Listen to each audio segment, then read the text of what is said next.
Muito boa noite, com muito prazer, com muita alegria, que nós começamos mais um programa de direção espiritual hoje falando de amizade. Sabe, minha gente, eu tenho cada vez mais uma convicção que a grande força de Jesus, com seus amigos sobretudo, porque a grande comunidade cristã que somos hoje, teve início num grupo de amigos. Alguém soube ser amigo.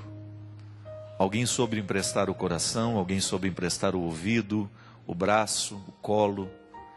Alguém soube emprestar o olhar, porque bons amigos são aqueles que se emprestam no momento da necessidade. É tão bonito a gente compreender que a amizade consiste em nós sermos para o outro aquilo que ele não tem naquele momento. Então, às vezes, o outro não tem a capacidade de compreender o que está acontecendo. Eu vou, fico do lado, quem sabe ajudo a lançar luzes sobre uma realidade que ele não sabia viver sozinho, e na nossa companhia as coisas se desenrolam melhor. A grande comunidade cristã que nós somos, nasceu na capacidade humana que Jesus tinha de aglutinar as pessoas, de estabelecer vínculo. Tenho essa convicção, que antes de Jesus se mostrar Deus, antes de Jesus mostrar o seu lado divino, o que ele verdadeiramente revelou e foi causa de cativar os outros, era a sua verdadeira humanidade. Um ser humano que deu certo, um ser humano que foi equilibrado, um ser humano que buscou ser o melhor possível. Nisso já agia a graça de Deus, é claro. Mas ali existe todo o processo formativo de Jesus. A psicologia que Nossa Senhora certamente aplicou com ele, a sabedoria de José ao transformar esse homem num homem de caráter, a influência que ele recebeu da família.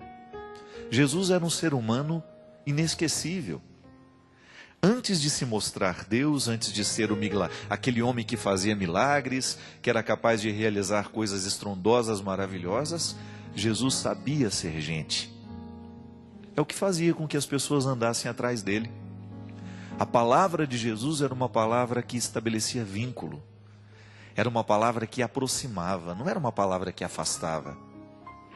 Se você vai na Sagrada Escritura, e se você começa a pesquisar essa humanidade de Jesus, se você começa a ler as passagens que revela Jesus com seus amigos, Jesus nas festas, Jesus convivendo, você vai encontrar um ser humano inesquecível.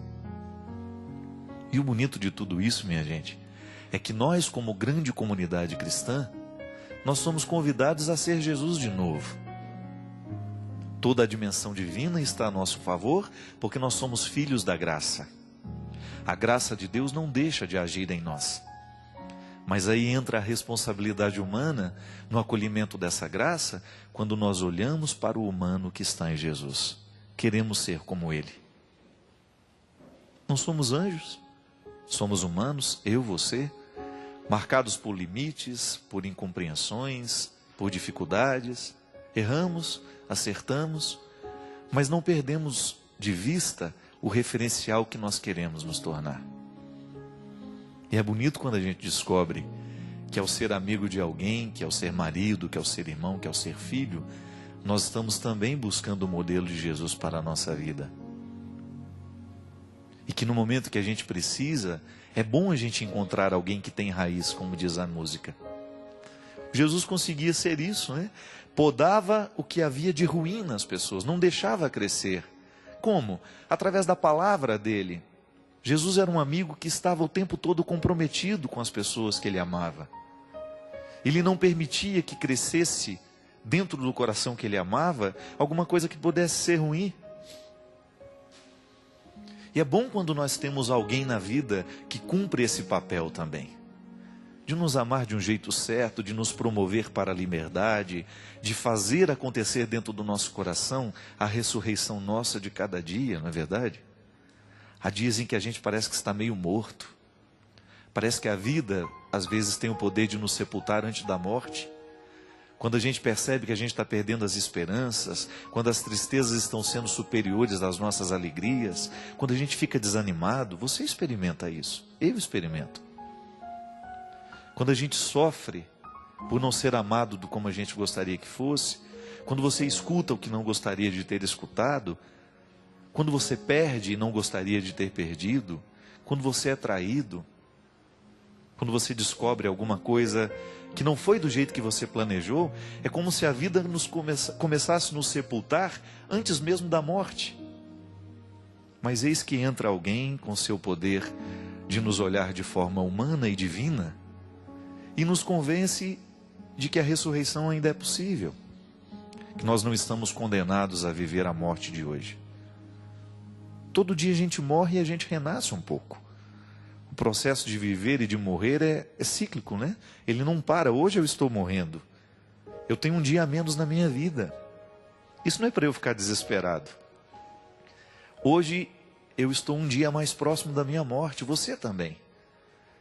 Mas ao pensar nesta possibilidade, nesta realidade, não é uma possibilidade, é uma realidade. Querendo você ou não, hoje você está um dia mais próximo do seu destino final.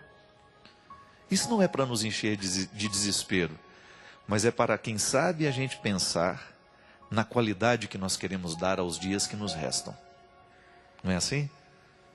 É o que Jesus fazia. A mudança que acontecia na vida das pessoas é porque Jesus abriu os olhos delas para esta realidade, mas sem desespero. O diabo gosta de nos colocar no desespero, Deus gosta de nos colocar na esperança.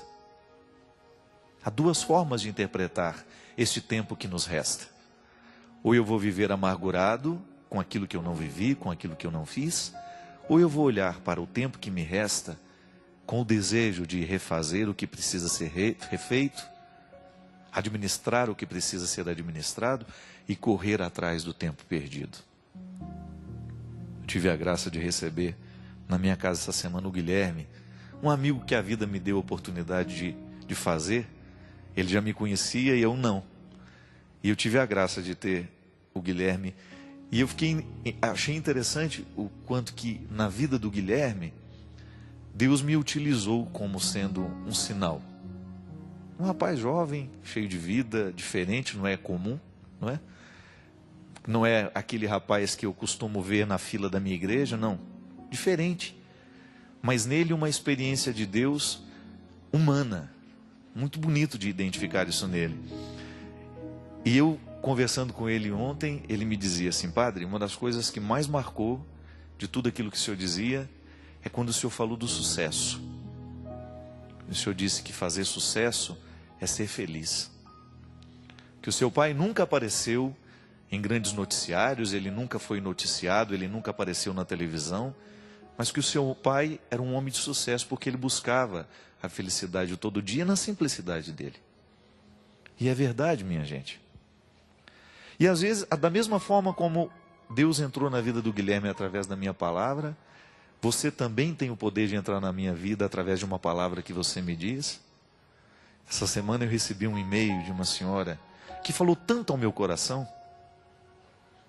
Ela fazia um comentário de uma realidade que aconteceu essa semana e que me tocava profundamente, sabe, para abrir os meus olhos de uma maneira simples, bonita e direta para alguma coisa que Deus queria me dizer, que me disse através dela.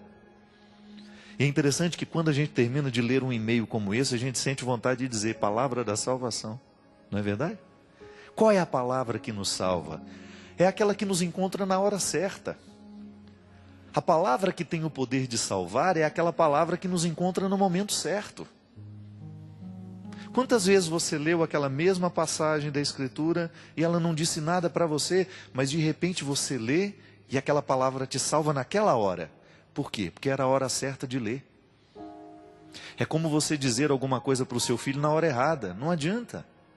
Na hora que está todo mundo gritando, que está todo mundo nervoso, a palavra nunca vai ser poderosa a ponto de salvar. Mas na hora da calma, na hora em que a confusão terminou, a gente tem o poder de salvar o outro com a nossa palavra. Eu perdoo você. Quantas vezes essa palavra, ela é salvação na vida do outro? Eu entendo o que você está sentindo, isso salva. Quantas vezes no momento do nosso desespero, minha gente, a gente só quer isso. Alguém que olhe para a gente e fala: eu entendo o que você está sentindo. E mesmo que eu não consiga dizer absolutamente nada sobre o que você sente, hoje eu empresto a minha presença. Eu serei com você. Isso é palavra da salvação. É Deus sendo humano em nós através do outro. É o processo que nos ensina e que faz atualizar na Galileia dos nossos dias o mesmo que aconteceu naquele tempo, quando Jesus tinha a coragem de olhar para os miseráveis do seu tempo, para aqueles que necessitavam, e dizer para eles essa palavra de salvação, que a igreja continua pronunciando, dizendo em cima de todos os telhados, para que ninguém deixe de ouvir, porque nós acreditamos no que anunciamos, e nós queremos que aquilo que nós anunciamos seja a palavra de salvação na hora certa, no momento certo, na vida de tantas pessoas.